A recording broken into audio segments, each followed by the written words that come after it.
Hi, I'm Brett Vines, Communications Officer for Union County. I'm here today with Emergency Management Coordinator Donald Moyer, and we're going to talk to you about how you can be prepared in case of an emergency or disaster. Donald, thanks for joining me today. Brett, it's good to be here.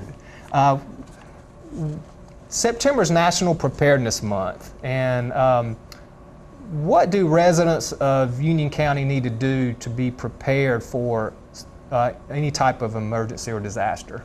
Well, I'm glad that you had me here this morning, Brett. I like to say that being disaster aware and taking action to prepare is a slogan that nationally for the National Preparedness Month.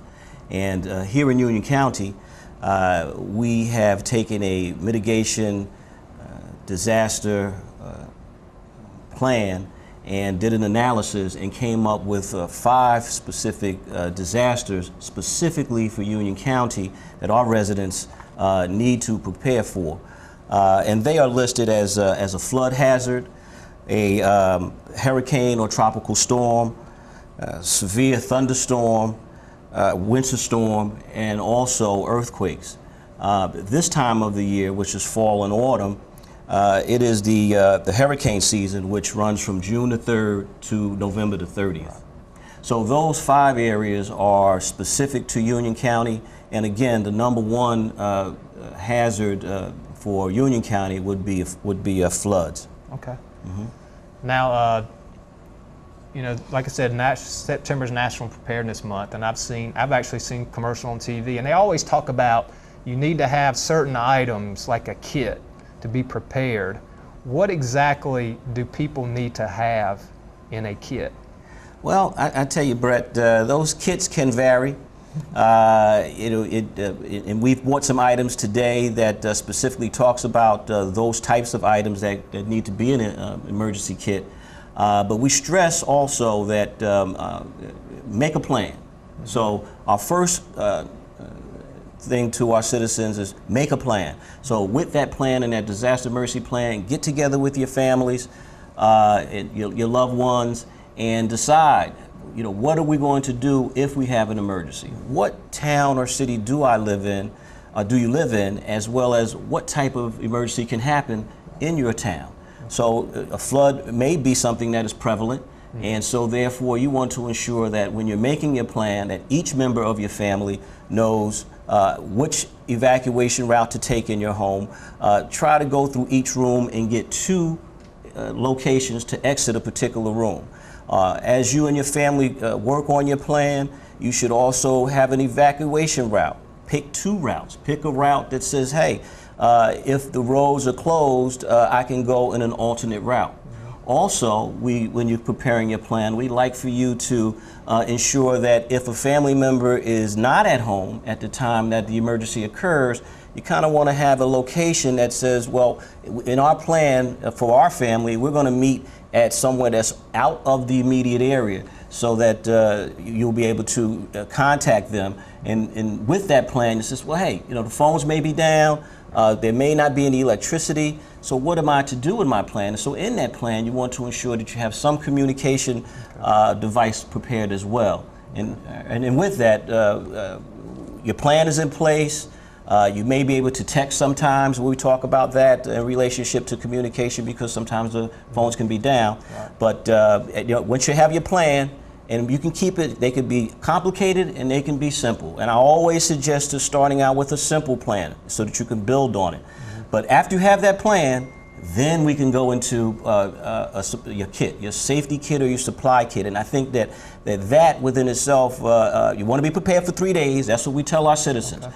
Because the emergency responders, fire, police, emergency medical services, they are busy. Right. And so they'll be busy for quite some time if in our area, in our county, we have some emergencies that are going on. So you want to be self-sufficient, you want to implement your plan, you want to have that supply safety kit, and these are the items that, some of the items that we suggest specifically for that. So, you know, with that, Brett, we'll take a look. When we talk about a supply emergency kit, we always want to have something to carry them in. So you can have a knapsack, It can be a little larger item, but we want to have something to put our items in and put them in a location that's readily available so everyone in your family knows where it is. So when the emergency occurs, it could be a fire, you grab your bag and you go.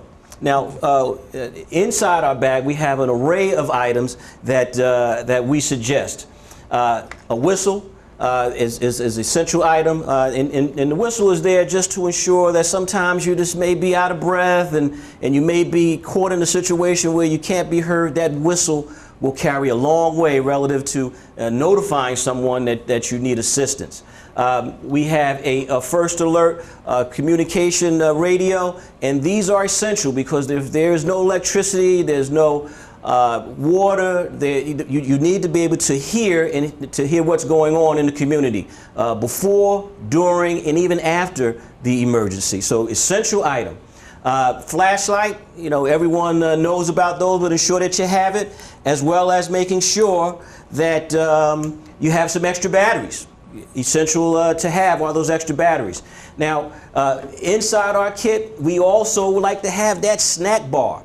You want to have something to eat in your kit. I've got a snack bar here as well as some almonds, and they work well. I'm looking around and I believe I've got a can of tuna fish here that's helpful. But what happens? One of the essential items that we talk about that we like to see, can opener.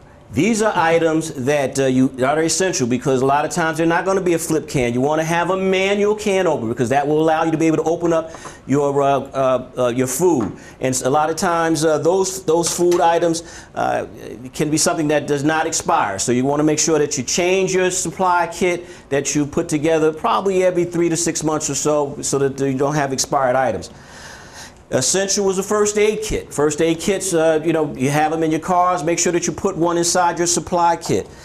Some handy wipes, especially because 3 days without supplies, without water and electricity, it can get to be a little interesting. So you want to have some handy wipes for you, as well as garbage bags in reference to disposal.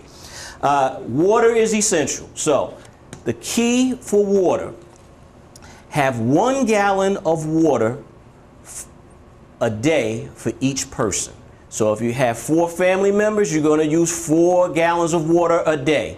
3 days, 12 gallons. So 1 gallon of water a day for each person that is with you that you want to have for your supply kit. And of course, don't forget the pet. Always bring a little toy or something for that pet because that pet is going to be with you during your 3 days of supplies that you'll utilize during emergency. And some disinfectant. We always bring that as well because we don't know how things will be after a few days without electricity and water. So these are some of the essential items that we suggest that you put in your supply kit. And again, for 3 days with your family members, it will go a long way to ensuring that you'll be prepared for an emergency until the first responders can get to you. Donald, as Emergency Management Coordinator for Union County, what do you and your staff do to help during an emergency, or how do you prepare for emergencies? Well, Brett, the Union County Emergency Management Office is always at the ready, 24 hours a day, 7 days a week. We are prepared if an emergency is to occur. When there is no emergency in our county, we are constantly preparing. We are trying to educate our citizenry about emergencies, about creating a plan, having a supply kit. And we go around to ensure that special need registries we try to do as well. And all of these are just to ensure for Union County that we know where our citizens with special needs are. We know which areas may require additional assistance during an emergency. So we're preparing in advance. We do have the hazard mitigation plan that is prepared so that we know what kind of hazards that we have. We have a continuity of operations plan, which is for succession. If something was to happen and Don Moyer wasn't here, then somebody could step in. Brett would be able to step in, or one of the staff would be able to do that job. So we have that plan, as well as the emergency operation plan. And with that emergency operation plan, it is kind of the cornerstone for the emergency management industry, so that we know what to do and how to do it, because you always have to plan in advance.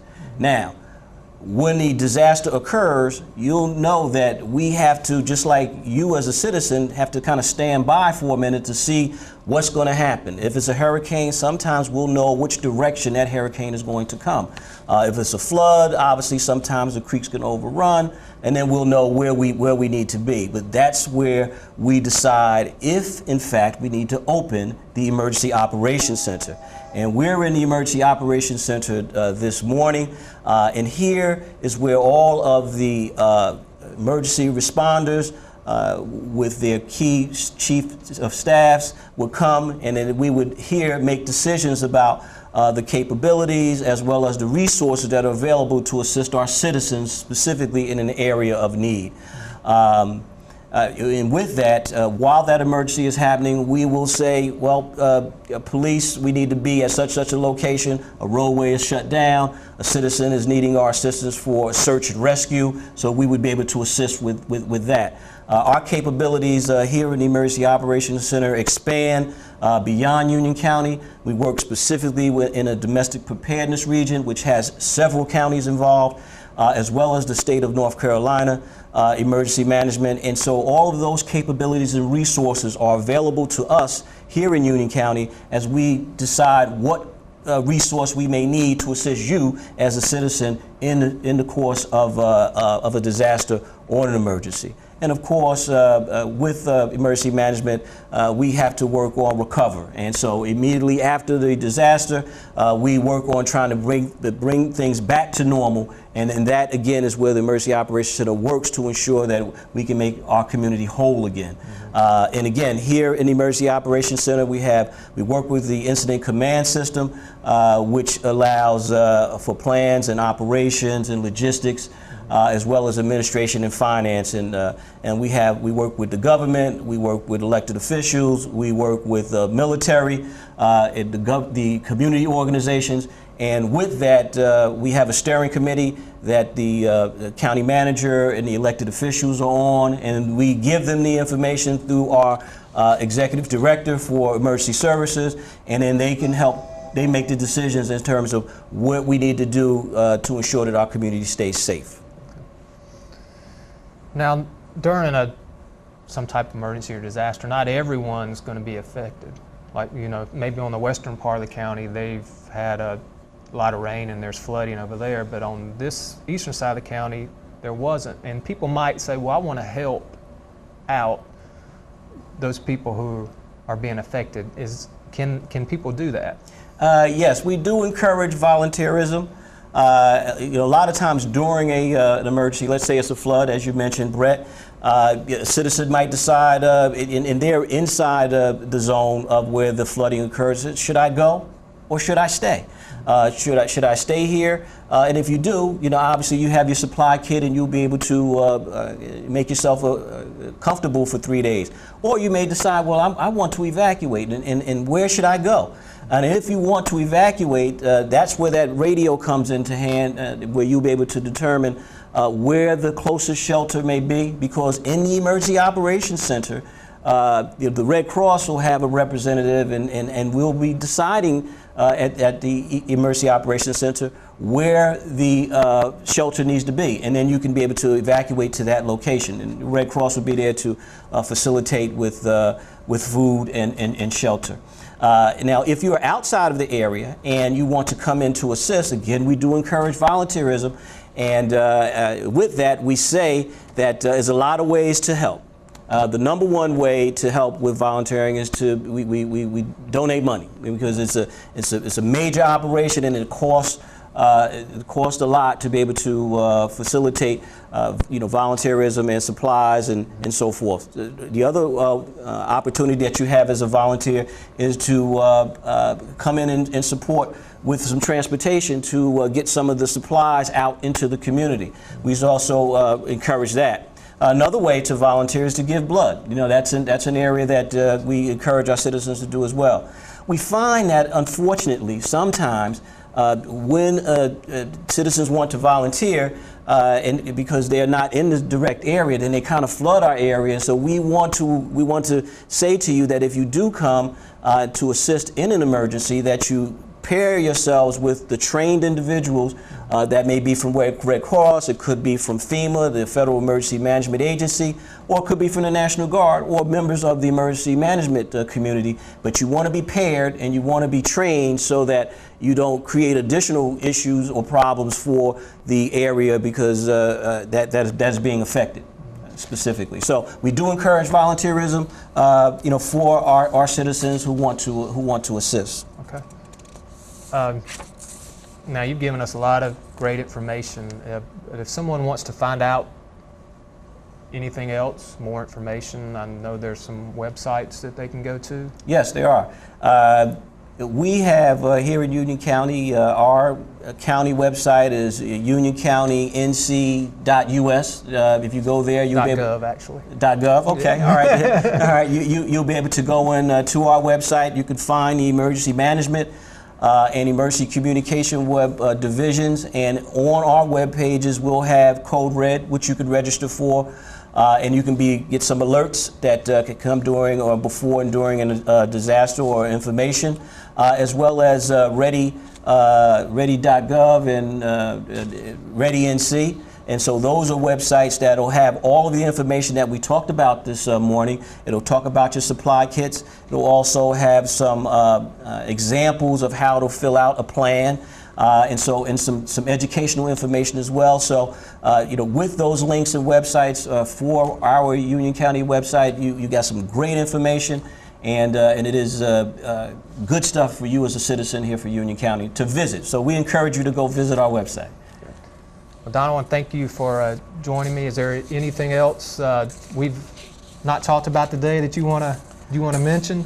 Well, I just kind of want to indicate, specifically that we want you to be disaster aware and to take action to prepare. That's our main goal. So if you can start working on your plan, we're encouraging that. And then if you already have a plan, you want to build on it, exercise your plan, and ensure that everyone's involved with the planning. And so helping your family today by making a plan can help save a life of your loved ones. All right. Well, Donald, thanks again, and I hope you've learned a lot and you'll get out there and look at those websites and make a plan and be prepared in case there's an emergency or disaster in our area. Thank you.